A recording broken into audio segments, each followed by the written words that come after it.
তুমি কি জানো পৃথিবীর এমন একটি দ্বীপ আছে যেটা পৃথিবীর যে কোনো শহর বা গ্রাম থেকে সবচেয়ে দূরে অবস্থিত এবং সেখানে মানুষও বসবাস করে? এর নাম তৃষ্টান দা কুনহা। দক্ষিণ আটলান্টিক মহাসাগরে অবস্থিত এই দ্বীপটি পৃথিবীর সবচেয়ে দূরবর্তী বসবাসযোগ্য দ্বীপ।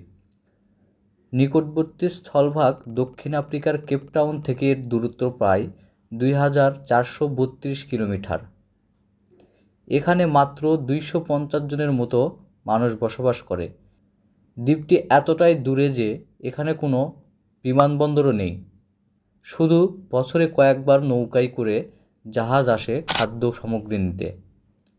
তাদের জীবনযাপন মূলত মাছ ধরা ও কৃষির উপর নির্ভরশীল। মেনশন করুন আপনার সেই বন্ধুকে যাকে তার গার্লফ্রেন্ড সহ এই দ্বীপে রেখে আসতে চান।